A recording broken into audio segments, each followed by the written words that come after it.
Agrícola on the Roads, una conversación técnica sobre agricultura, ahora en audio.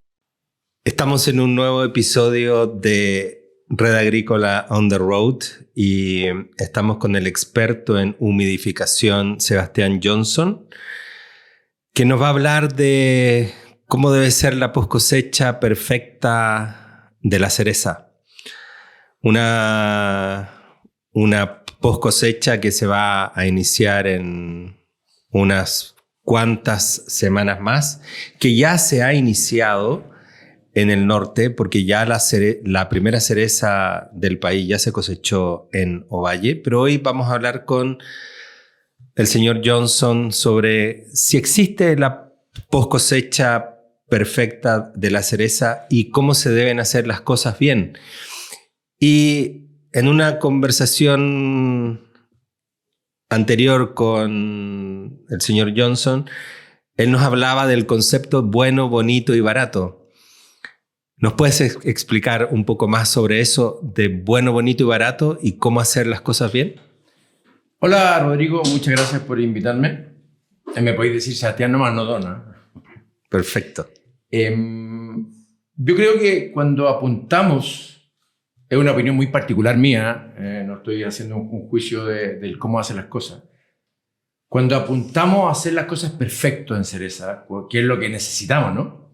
Cuando apuntamos a estar dentro de los top 10 de la cereza llegada a China, donde apuntamos a obtener el mejor precio, donde apuntamos a que los chinos esperen mi marca, el concepto bueno y barato y bonito, bajo mi punto de vista, no existe. No existe el bueno y bonito barato. Existe lo que tengo que invertir para lograr un objetivo. Ahora, dependiendo si los objetivos míos no son llegar a los top 10, no pertenecer a las 4 o 5 marcas más importantes de Chile, ok. Pero bajo mi punto de vista, yo creo que uno tiene que invertir y evaluarlo respecto al resultado que genera esa inversión. Eso es para mí el concepto bueno y bonito y barato que debiéramos ir un poquito modificándolo. Es perfeccionar la inversión. El ahorro va más por el lado de ser eficiente en el uso de los recursos. No siempre gastar menos. ¿Y cómo se deben hacer las labores bien para tener una post cosecha en buenas condiciones, una post cosecha entre comillas perfecta? Mira, la cereza cuando está pegada al árbol, el árbol le entrega todo, ¿no? Y hay una comunicación entre el árbol y la cereza, hablan el mismo idioma. Saben el árbol qué es lo que necesita la cereza y la cereza le va pidiendo cosas y me imagino que hay una verbalización a través del xilema y floema que ellos entienden, ¿no? Pero cuando tú cortáis la cereza, a la cereza nadie le entrega nada. Y nadie sabe el idioma de la cereza. Eso quiere decir que hipotéticamente debiéramos saber e investigar qué es lo que necesita la cereza para poder aguantar el viaje, ¿no? ¿Y qué es lo que necesita esta cereza? Mira, y la cereza, bajo mi punto de vista, dentro de las muchas cosas que necesita por un lado que controlemos la temperatura ambiente. Necesita, por otro lado, que controlemos la temperatura de pulpa. Por otro lado, que controlemos la humedad ambiental. Por otro lado, que controlemos los tiempos de los procesos. Por otro lado, que controlemos el tema logístico, balances de masa que yo llamo, y la actitud o la actividad de las personas. Son 6 elementos que al final van a hacer que tu cosecha sea perfecta. Separado naturalmente en los 6 puntos que yo definimos dentro de la cadena de humedad y que cada uno de esos puntos tiene una estrategia relacionada a lo que acabamos de comentar. ¿Y existe la post cosecha perfecta? Absolutamente sí. ¿Y cómo hay que hacerla? Mira, normalmente la post cosecha perfecta se hace en julio, ¿no? Julio, junio, agosto, cuando podemos sentarnos en una mesa, ¿no? Todas las personas que al final son los que interactúan de una u otra forma en la cosecha. Que el cosechero, que el supervisor, que el contratista, que el de los camiones, que el del tractor. Y definir una línea en cada uno de esos... Lo primero es dividir para no meter todos los sacos, todos los problemas en un mismo canasta, ¿no es cierto? Y yo llevo 12 años estudiando esto y lo tengo muy bien definido. 1, que es la cosecha. 2, que es el acopio en el campo. 3, que es el transporte del acopio a la planta. 4, es la recepción de la planta. 5 son las cámaras de materia prima y 6 el transporte marítimo. Y todos estos hacen lo que es el concepto de humedad. Correcto, de cadena de humedad, ¿no? De cadena de humedad. Que tiene relacionado a cómo disminuyo o cómo controlo la temperatura de pulpa, temperatura ambiente, humedad relativa ambiental, tiempo de los procesos. Acuérdate que todo... ¿Y cada uno de estos puntos son igualmente importantes? No. Ahora, uno, claro, muy buena pregunta, porque uno se debiera ir primero al 80-20 de los problemas. Uh-huh. Yo no puedo desarrollar una cadena de humedad y ponerla en práctica de un minuto a otro, de un año a otro. Yo siempre digo, oye, partamos, ¿dónde está el 80-20 de tus problemas? Y dentro de la cadena de humedad que yo te mencioné, yo saqué un porcentaje relacionado a la deshidratación, donde, por ejemplo, en la cosecha está entre el 15 y el 20% la deshidratación, en los acopios entre un 35 y un 40. En la cosecha ya la fruta se deshidrata. Absolutamente, es por el tiempo. Acuérdate que todo el daño entre el tiempo de cosecha hasta que entró hasta que entró al acopio, porque este es el segmento. Sí. Acuérdate que todos los daños se miden por unidad de tiempo, Rodrigo. Sí. Si yo tengo 5 horas, genero 5 daños de cualquier cosa, pero genero 5 daños. Si por eficiencia mía esas 5 horas eliminé 2 horas y me demoré 3, disminuí los daños. Eso es lo primero que tenemos que hacer. Y eso se llama logística. Y eso se hace en una mesa, se hace con números, se hace con planificando y se hace también definiendo cuánto eso que planifiqué no me resultó para generar una medida de contingencia. ¿Y normalmente se hace? No. ¿Por qué no? Yo creo que no, porque en una instancia, hace 20 años atrás, la cantidad que nosotros producíamos no era tan grande y los chinos se la comían. Entonces llegaba fruta buena, mala o regular, se la comían igual. Entonces la cantidad de fruta en Chile empezó a aumentar y cada vez más el llegar a esos precios más altos demandaba que yo tenía que llegar con una cereza en mejores condiciones, distinta, ¿no? Con mejor firmeza, sin machucones, con un pedicelo más verde, si se puede fosforescente. Ya, pero entonces, si ha ido creciendo la producción y la exportación, la gente tiene que estar más... No ha pasado... hay campos que yo voy a aprender de ellos, pero queda un trecho muy importante que mejorar en el tema del... Es buena lo que tú decís, es como ir avanzando, ¿no? Si aumenta la producción, todo tiene que ir avanzando de forma orgánica, ¿no? Tengo que mejorar los procesos productivos, tengo que mejorar los tiempos, tengo que ocupar números, tengo que ocupar tecnologías, tengo que capacitar a los supervisores, tengo que controlar hasta que la gente que cosecha no tenga las uñas largas. ¿Por qué lo controlamos en una planta y la cosecha no, por ejemplo? Entonces, sí existe la cosecha perfecta, relacionado a cómo controlar, y cuando yo digo cómo controlar, son acciones que yo tengo que hacer. No nos preocupemos de la cereza, Rodrigo. ¿Y hay agricultores, productores o exportadores que sí hacen una post-cosecha perfecta? Mira, yo creo que he aportado mi granito de arena a la post-cosecha en cereza. He aportado un poco. La Jessica ha aportado mucho, que es mi mentora. Lucho Lutzinger ha aportado mucho. Juan Pablo Zófoli también. Son brillantes. Yo me he enfocado un poquito más a la parte más operativa, ¿no? Donde disminuir los tiempos y el cómo lograr ciertas cosas, ¿no? Y hay elementos súper precisos del cómo yo puedo controlar la temperatura de pulpa, cómo yo puedo controlar la temperatura ambiente, cómo yo puedo controlar la humedad y los tiempos. La logística. Una de mis recomendaciones, Rodrigo, es que cuando definamos la cosecha, pensemos que todo nos va a salir mal. Y pongámosle en un carril paralelo las medidas de contingencia a cada una de las planificaciones. ¿Qué pasa si el camión tenía que llegar a las 12 y llegó a las 4? ¿Qué pasa si yo tenía 2 tractores y se me pinchó uno? Disminuye un 50% el retiro de los bienes del campo, por ejemplo. Sí, claro. O sea, todo se relaciona con el tiempo, ¿cierto? Todo. Ya, pero una vez que el contenedor va en el barco, uno sabe que el barco va a llegar en 28 días o 23 días o 34 días. Porque es un tiempo que está establecido. ¿Pero qué pasa ahí en ese contenedor? Mira, en el caso del barco, bastante buena tu pregunta. Tiene relacionado un poquito a la deshidratación y el metabolismo. En el barco controlamos la gran mayoría de las cosas que yo te dije. ¿Controlamos la temperatura de pulpa? Sí, porque va a 0 grados. ¿No? ¿Controlamos la temperatura del contenedor? Sí, porque va a 0 grados. ¿Controlamos el tiempo? Sí, porque lo conocemos. ¿Controlamos el déficit de presión de vapor en el interior de la bolsa, que es el que determina la deshidratación? Sí. Es decir, en el barco es todo perfecto.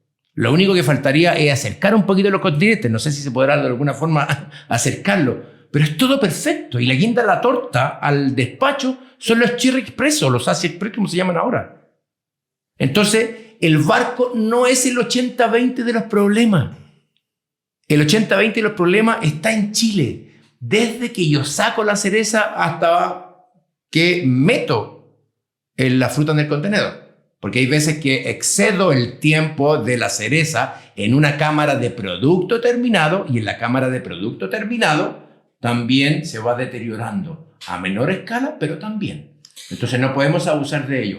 Y dentro de lo que ocurre aquí, ¿dónde está el punto más como crítico? ¿En cosecha, en acopio, en transporte a la planta? Mira, si queréis te puedo dar un par de tips en cada uno de los puntos. Ya, dale. ¿No? Donde esa es una de las cosas importantes que yo voy haciendo. Ahora, una de las cosas para ir avanzando en este punto, nosotros tenemos que el idioma de la cereza es número. Ese es el idioma de la cereza, ¿no? No palabra, no es tacto. Yo no puedo tocar la cereza y sentir que está caliente y sentir que la cereza me dijo, estoy caliente. No. Nosotros tenemos que definir, ¿no? Y tenemos que eliminar el duro, blando, el frío, caliente, el lejos, cerca. Es todo con número. Correcto. El mucho o poco. Oh, mira, puse la malla porque da sombra. Yo no exporto la sombra, Rodrigo. Yo exporto la cereza. Hay veces que me dicen, no es tanto. Y hay muchas veces que uno de los problemas de esto también es que nos quedamos con el efecto. Perdón, con la acción y no con el efecto. Cuando yo pongo una malla porque el jefe le dijo a alguien, pon una malla, en la cabeza de esa persona que ejecutó la acción dice, check. Puse la malla, pero nadie sabe qué efecto tuvo esa malla sobre la cereza. Y eso es lo importante. Eso es lo que tenemos que saber. No nos tenemos que quedar solamente con la acción de colocar la malla. Tenemos que saber qué efecto tuvo la cereza. Yo siempre digo en la cadena de humedad, cuidemos los procesos porque la cereza se cuida sola. Avanzando un poquito en el tema de la cadena de humedad, una de las primeras cosas que yo siempre digo es que tenemos que tener la tabla de pérdida de peso. De los 6 puntos que yo te dije. Y eso es un ensayo que cualquier campo lo puede hacer y demorar una semana. Nada más que eso. Entonces tengo la realidad. Para yo mejorar algo, ¿no? Un número se puede mejorar. Una palabra no. Yo ¿cómo mejoro rápido? Oye, muchachos, este año lo vamos a hacer más rápido. No. Tengo que tener un número. Y antes de mejorar un número, tengo que conocerlo, pues, y tengo que medirlo. Entonces, son cosas súper básicas, ¿no? Que eso se hacen en julio o en agosto, sí, donde estamos haciendo. Sí. Entonces, después de tener esto, en la cosecha, hay cosas muy puntuales que yo transmito y trato de enseñar e inculcar, ¿no? Una es el índice de cosecha. El índice de cosecha es una cosa comercial también, ¿no? Al final, el que decide más rojo, más negro. Pero sí tenemos que tener en claro que una fruta negra respira más, se deshidrata más y dura menos. Eso hay que tenerlo clarito, porque tenemos que luchar contra eso. El inicio de la cosecha, Rodrigo, es a las 6:00. Yo me he pasado por muchos campos de la sexta y la séptima región, llegando a las 5:30 y a las 6 de la mañana. En la gran mayoría de los campos sí se ve. ¿Qué pasa a las 6 de la mañana? El metabolismo, es decir, la temperatura de pulpa casi no se modifica y la deshidratación de forma natural es 0. Entonces, cuando a mí me preguntan por qué tengo que cosechar a las 6 de la mañana, por eso. No porque sí. Es por ese objetivo. El vin se tiene que llenar en 30 minutos, no es más. ¿No? 30 minutos. Si nosotros pensamos que un supervisor tiene 12 personas, esas 12 personas hipotéticamente podrían hacer 2 totes cada uno en media hora, y con lo que dice, entonces tenemos que planificar la cosecha primero para sacar la cosecha, pero también planificarla para demorarme 30 minutos. O sea, para cosecharla en el tiempo justo. Correcto. Acuérdate que el tiempo, todos los daños se miden por unidad de tiempo. Por eso digo 30 minutos por beans, no lo que me resultó o lo que me dio. Yo planifico la cosecha, pero también la planifico para 30 minutos. El beans tengo que tapar con esponja. Yo he medido mucho tiempo en varias cosas y lo mejor de todo es la esponja. Bien hecha, ¿no? La temperatura de pulpa, Rodrigo, sube por 2 motivos. Dentro de las que sube por la respiración. La respiración genera energía, ¿no? Parte de esa energía se usa en la célula y la otra parte de esa energía se disipa como calor. Y la otra parte donde mayormente sube la respiración es por la radiación solar directa. Entonces ya sabemos los 2 elementos de por qué sube la temperatura de pulpa. Entonces lo que tenemos que hacer es tapar la radiación. ¿Cuál es el objetivo de la esponja? Por un lado, tapar la radiación, ¿no? Y por otro lado, que el agua... Acuérdense que una esponja sin agua puede llegar a 50 grados de temperatura.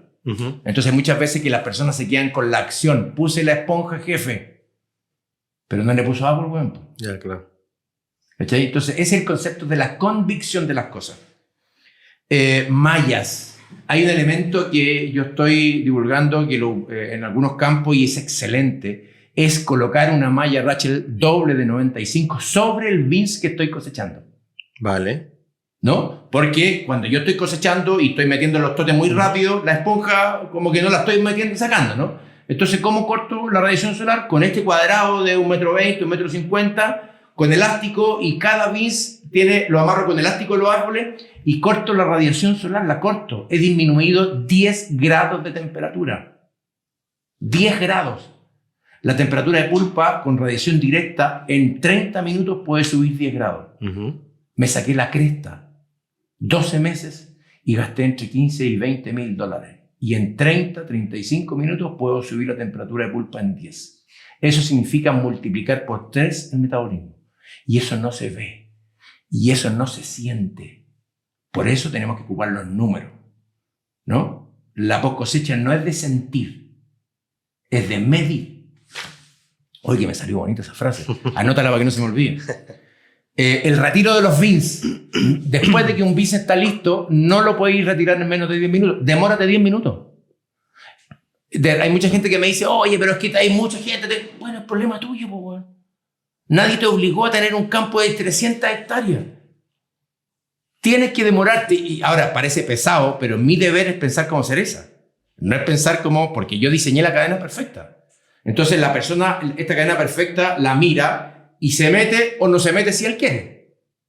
Oye, y en esta cadena perfecta que diseñaste, ¿en cuál de estos 5 o 6 puntos es donde has visto más como fallos de la gente? En los centros de humidificación que yo diseñé hemos ido avanzando harto, entonces cada vez más gente tiene centro de humidificación. Es la cosecha. Yo creo que en la cosecha a mí me da pena, ¿no? Porque el fruto no es mía. Hay veces que me meto a campo donde el actuar de las personas y de los supervisores deja mucho que desear. Eso significa que tenemos que mejorar, ¿no? No que lo estemos haciendo mal, tenemos que mejorar mucho, porque hay mucha coordinación y yo creo que una parte importante es mejorar esa coordinación, es darle más tiempo a la logística. Darle más tiempo a definir cuándo las cosas no te resultan. O cuando cosechaste, no sé, por 800 personas y habían 750 escaleras. ¿No? Sí. O cuando la gente era tan grande y tenía pocos tractores, entonces llenaron los bines, pero el tractor no alcanzaba a traer bines vacíos. Y eso se llama balances de masa. Y en logística, el balance de masa se planifica en una mesa. Es si yo traigo 800 personas, es porque tengo 800 escaleras. Y es porque tengo bines para cosechar esos 800 y tengo tractores para retirar esos 800. Ese es el concepto de los balances de masa, que hay muchas veces que no resulta. Entonces a mí me encantaría que le pusiéramos un poquito más de color a la parte de la gente, ¿no? Es que aporta mucho, pero debiéramos mejorar un poquito. Lo otro es industria, lo otro es un barco, lo otro es una planta. Tienen menos probabilidades de errores, ¿no? Pero en la parte de cosecha, yo creo que sí. Y en el acopio. Particularmente en los acopios, cuando el acopio no está diseñado de forma correcta. Acuérdate que para mí el acopio es una medida de contingencia. Donde muchas todavía quedan con sombreadero y de repente yo me pongo en las plantas y veo llegando camiones a las 6 de la tarde, a las 7 de la tarde, y yo pienso que ese camión partió cosechando a las 7:30. O sea, entre las 7:30 de la mañana y las 7 de la tarde pasó mucho tiempo. Entonces, ¿dónde estuvo esa cereza? Y el daño también es asintomático. Muchas veces cuando llega la planta no se da cuenta y tampoco conoce la historia. Pero, por ejemplo, en el caso de los acopios, cuando no tienen acopio, es grave, porque el metabolismo sube mucho y la deshidratación aumenta mucho. Entonces, si nosotros tenemos un acopio humidificado como corresponde, lo que pasa adentro es matemática pura. ¿No? Yo controlo de alguna forma el metabolismo. Yo, cuando entra cereza muy grande, puedo llegar a bajarla hasta 20 grados. Y la humidificación, entonces controlo las 3 cosas que te dije anteriormente. Ahora, el tiempo pasa a ser un poquito menos importante. ¿Por qué? Porque la condición que le generé a la cereza le causa un menor daño. No es lo mismo, para que caché un poquito más o menos, como 20 horas dentro del acopio pierde el mismo peso que 1 hora fuera. Esa es la relación en evaporación. Entonces, yo creo que en esos 2 puntos, entre cosecha y acopio, es donde podríamos poner la ficha. No significa que en otras partes no, pero es como el 80-20 del problema, yo creo que hay. Y luego tenemos el transporte de la fruta a la planta. El transporte. Dentro del transporte, uno de los ensayos que hice hace un par de años con la Jessica Rodríguez, que le mando saludos, ¿no? Una de las personas que más me ha enseñado en mi vida de ella, junto con Luis Lutzinger, para que no se enoje. Medimos todos los tipos de camiones que existen. Porque yo me metí en la carretera y la cereza es la misma, los árboles son los mismos, pero hay muchas diferentes formas que hacen las personas en los tarros cosecheros. Tenemos 4, 5, 6, 7 formas distintas. Entonces, una de las cosas que yo he tratado de hacer es un poquito unificar esto y ocupar lo mejor de lo que hay. Y eso se hace con mediciones, ¿no es cierto? Y dentro de los camiones, dentro de los transportes, ¿cuáles son los principales problemas? ¿O cuáles son las características que tiene que tener un transporte? Más bien dicho. 1 es que transporte la fruta, ¿no? 2, eliminar el viento. 3, evitar que la temperatura de pulpa suba. Y 4, ser una medida de contingencia en sí mismo. ¿Cuál es el único camión que tiene esas 4 características? El camión termo. El camión termo traslada. El camión termo evita que la temperatura de pulpa suba, el camión termo elimina el viento y el camión termo es una medida de contingencia en sí mismo cuando hay un choque en la carretera y tiene que esperar 3 horas o cuando llega a la planta y tiene que esperar 5. ¿No? Y yo hice un ranking con la Jessica, ¿no? Donde están los camiones con malla, donde transportan, sí, eliminan el viento, no. Para que eche un poco, la pérdida de peso en un camión transportado con malla es del 0,57% por hora. Y la de un camión termo, 0,04. Mucha. Esa es la diferencia. Mucha diferencia. O sea, disminuí un 84% la deshidratación. Y yo sigo insistiendo, siempre voy atrás. Nos sacamos la cresta 12 meses y gastamos 15 a 20 mil dólares por hectárea. Y de repente, por cosas que van pasando, que están fuera de nuestro alcance, un choque, el que yo llegue a la planta y hay 10 camiones, entonces tengo que empezar a meterme en mi cabeza el concepto de las medidas de contingencia, ¿no? Lamentablemente la cereza la tengo que cuidar hasta que el chino se la mete en la boca. Y yo creo que dentro de la cadena de humedad, esto del punto de la recepción. En la recepción, uno de los principales cuellos de botella en Chile, Rodrigo, son los hidrocoolers. En Chile, las plantas. No porque estén mal diseñados, ni mucho menos porque nunca se consideró, o en algunas partes puede que no se haya considerado, el cuánto llega la fruta, ¿no? Porque en una campana de Gauss la fruta llega todo al medio y casi la esquina no tiene. Entonces, ¿por qué se hacen cuellos de botella? Es porque en un muy corto periodo llega mucha fruta y cada vez que la fruta llega más tarde, llega con una carga térmica mayor. Y cuesta más enfriarla a 5 o 8 grados o lo que estime conveniente cada una de las plantas. Entonces, ¿para qué sirven los sistemas de humidificación en plantas? Para ese tiempo que tiene, volvemos al concepto de medida de contingencia, para ese tiempo que tenga que esperar la cereza, no la afecte. Es decir, no se deshidrate y su temperatura de pulpa no suba. Y Pater, dime. ¿El último punto? El último es la cámara de materia prima. Ajá. La cámara de materia prima, ¿cuándo la empecé a estudiar yo? Cuando, no sé, hace bastantes años atrás, hubieron como 2 temporadas donde las guardaron 7, 8 y hasta 9 días. Entonces yo dije, chuta, ¿qué le pasa a la cereza adentro? ¿No? ¿Cuánta humedad pierde? Normalmente adentro uno dice, está fría, ¿se resolvieron los problemas? No se resolvieron todos los problemas. Y hay muchos problemas que pueden ser graves también. Entonces, hay una característica del agua Rodrigo, que es que se adhiere a las cosas, ¿no? Si tú metís un lápiz adentro de un café, hay una gota que se queda. Esa característica, cuando la cereza pasa por el hidro, se impregna una película de agua sobre la cereza. Y esa se queda de día, ¿no? Y en los primeros 3 días, cuando la Valentina Baselli, que es la encargada del área de diseño y desarrollo de nuestra empresa, hizo este ensayo, quisimos ver si esa agua afectaba en algo. Y lo que pasó es que los primeros 3 días no hay deshidratación. Cero, no hay. ¿Por qué? Porque el agua que se está evaporando es esa película de agua que quedó del hidro. Pero a partir del 4.º día en adelante, la deshidratación se hace exponencial. Nosotros llegamos a tener un promedio al día 9 de 2,6% de deshidratación. En una condición normal, la cereza se deshidrata 3,2, 3,5.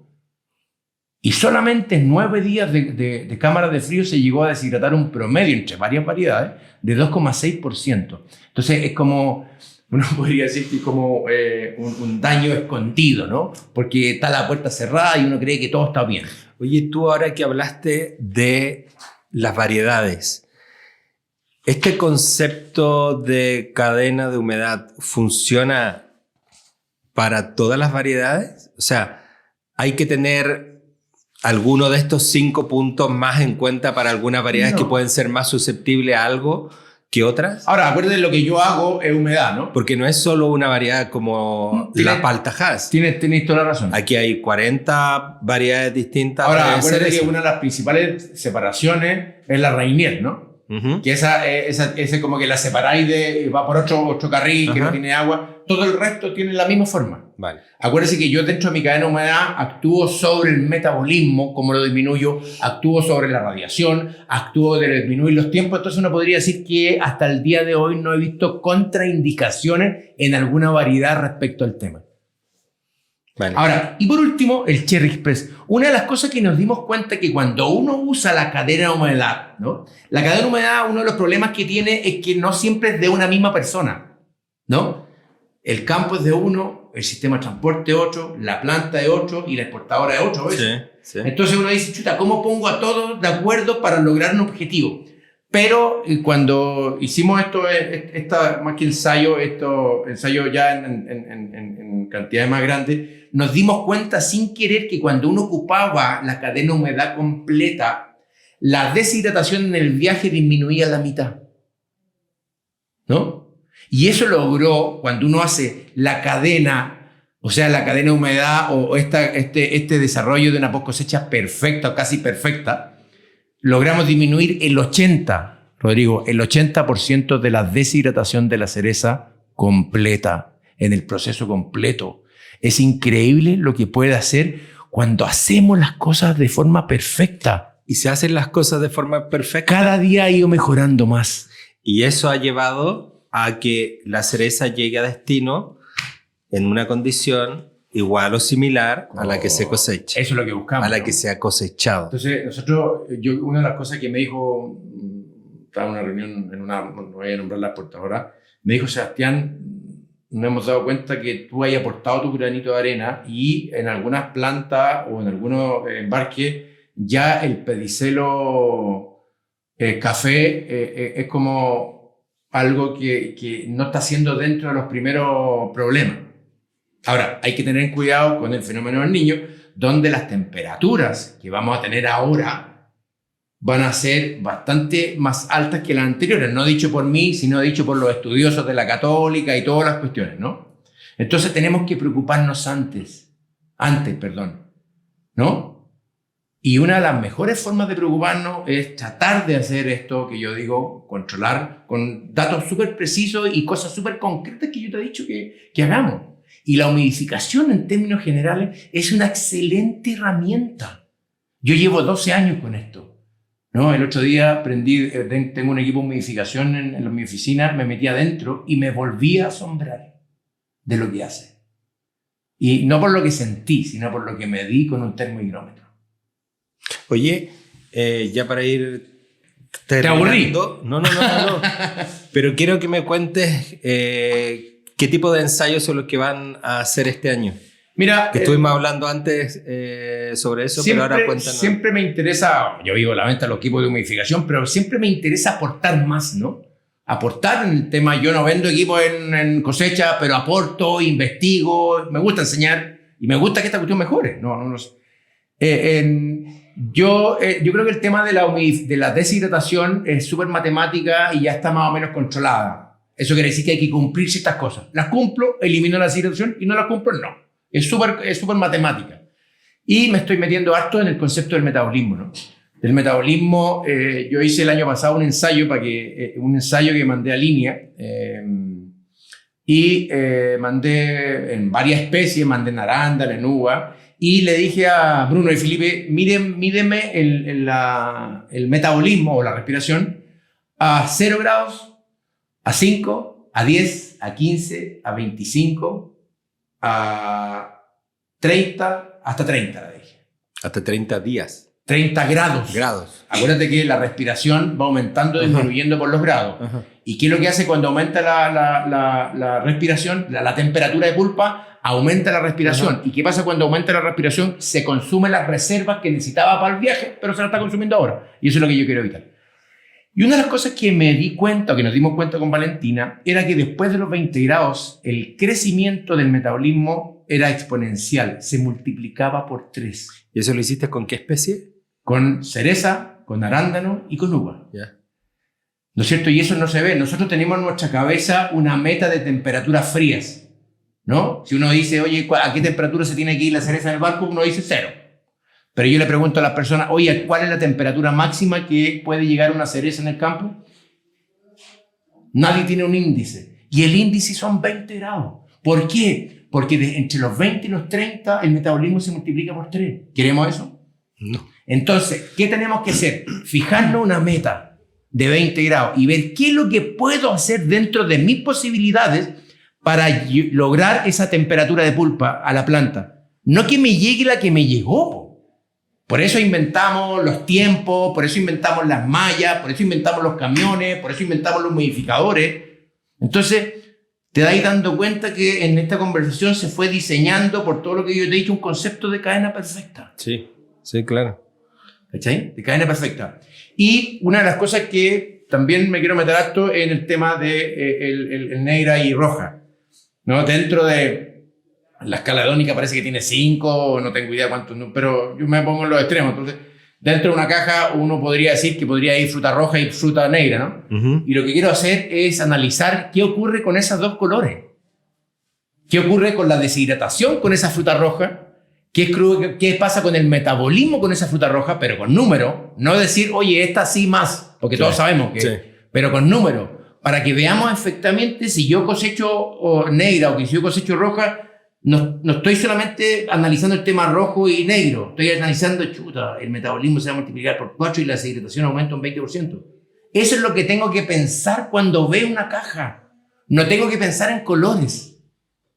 Ahora, es una mezcla de eso. Acuérdate que son pugnas, ¿no? Pugna en buen sentido de la palabra, que está entre la forma correcta, la fruta correcta de exportar, entre el comercial y entre lo que quiere el cliente. Sí, es claro. Una pugna en buena onda, en buena lid. Ese es uno. Entonces, medir matemáticamente aquellas cosas que todavía queda por meterle número. Y respecto a la deshidratación, lo mismo. ¿Qué es lo que pasa con la deshidratación con una fruta roja, con los extremos de la escala, ¿no? Sí. Sí. ¿Y qué es lo que pasa con la fruta? ¿Y por qué? Esto tampoco es un ensayo de la NASA, pero nos va a ir aportando nuestros granitos de arena para ir modificando esto. O sea, no modificándola, cambiándola. No cambiándola, perfeccionándola. Para que este crecimiento de venta sea orgánico. Es decir, que crezcamos en cantidad, pero la calidad sea. Acuérdate que el gráfico de calidad versus cantidad no va creciendo juntos. La calidad aumenta, ¿no? O sea, la calidad de la producción sube, pero la calidad llega un momento en que empieza a bajar. Sí. ¿No? Y tenemos que luchar contra eso. Y la post cosecha, la gran mayoría de los daños son asintomáticos. Y ese es el gran problema.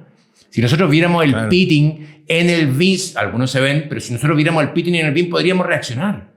Pero hay mucha gente que lo está viendo al final, después en el ensayo que lo hace después. Pues. ¿Y te vaya a meter también en el tema del pitting? Me encantaría saber qué porcentaje es de las señoras o de las personas que trabajan, qué porcentaje es de lo que ocurre en la planta, ¿no? Sí, me gusta. A mí me gustan los ensayos en general y cómo aportar a esto. Oye, ¿eso me va a hacer vender más equipo de humidificación? No. Es una cuestión de gusto también y el área de diseño y desarrollo nuestro también tiene ese concepto, digamos. Ya, entonces para la próxima entrevista te dejo comprometido para poder hablar sobre algún ensayo de metabolismo o algún ensayo nuevo que estén haciendo ustedes. Rodrigo. Muchísimas gracias, Sebastián. Que te vaya muy bien y muchas gracias por la invitación. A ti también. Gracias. Chao.